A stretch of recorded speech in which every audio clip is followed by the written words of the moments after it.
Hello, আসসালামু আলাইকুম। কেমন আছেন সবাই? আলহামদুলিল্লাহ আমরা সবাই ভালো আছি। তো এই তো চলে আসলাম আপনাদের মাঝে নতুন আরেকটা ভিডিও নিয়ে। তো আপনাদেরকে এর আগের ভিডিওতে বলেছিলাম সারার বাবা দেশে গেছিলো। তো আসার সময় কি কি আনছে সেগুলি এখানে আমি সব কিছু গুছিয়ে রাখছি। এখানে ছিল কলা, বেল, লেবু, আম, সাথে বোম্বাই মরিচ। তো এগুলি সবগুলি আমি এখানে সুন্দর মতো গুছিয়ে রাখছি। সাথে কিছু ছিল বাদাম, তারপরে সিমের বিচি ভাজা। তো এখানে আমি সবগুলি গুছিয়ে রাখছি।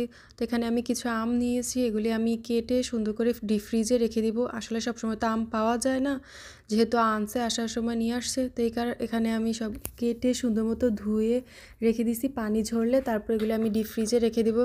তো এই তো পরে ইফতারির সময় আমি বেলের শরবত বানাবো, সেই কারণে এখানে আমি বলছিলাম বেলটা ভেঙে দিতে। তো এই তো বেলটা ভাঙছে সে নিজে, তারপরে এখানে সবগুলি বেলটা সুন্দর মতো নিল। তো এখানে পরে এখন আমি শরবত বানিয়ে নিব, হাফ দিয়ে শরবত বানাবো আর বাকিটা আমি রেখে দিব। তো এখানে শরবত বানানোর জন্য আমি প্রথমে এগুলিকে একটু পানি দিয়ে ভালো মতো মেখে নিছি। নেওয়ার পরে তারপরে এখানে আমি ভালো মতো এগুলিকে ছেঁকে নিব, বিচিগুলি ফালাই দিব। এখানে ভালো মতো ছাঁকনি দিয়ে ছেঁকে নিব। ছাকার পরে যে অবশিষ্ট বিচিগুলি ছিল ওগুলি আমি ফালাই দিছি।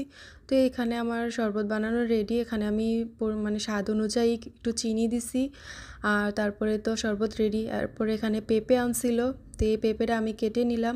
পেঁপেটা আমি কেটে রাখছি ইফতারির জন্য। তো আমি আপনাদেরকে আগের একটা ভিডিওতে বলেছিলাম যে সারার বাবা মাছ ধরার মানে কত একটা নেশা, মাছ ধরার একটা শখ বলা যায়। তো এবার সে দেশে গেছে আর মাছ ধরবে না সেটা তো হয় না। তো মাছ ধরার এখানে কিছু জিনিসপত্র ছিল, আসলে এগুলি সে যাওয়ার আগে অনলাইনে অর্ডার করছিল। তো ভাবছিল যখন দেশে যাবে যাওয়ার সময় নিয়ে যাবে, কিন্তু এখন হঠাৎ করে যখন যাওয়ার দরকার হয়ে যায়, মানে কাজ হয়ে যায় হঠাৎ করে, এখন যাইতে হবে। তো আর কি করার, এগুলি সে নিয়ে যাইতে পারে নাই। তো যখন সবগুলি আসছে আমি সেগুলি রিসিভ করে রাখছিলাম। তো এখানে আসার পরে তাকে বলছিলাম তুমি খুলে দেখো, আমি এগুলি কিছুই খুলি নাই। তো সে আসার পরে সে নিজেই খুলছে। সেখানে ছিল মাছ ধরার কিছু কেমিক্যাল, সাথে সুতা যে বড়শি দিয়ে মাছ ধরে, এই সুতাতেই সবগুলি সে এখানে খুলে দেখতেছিল। তো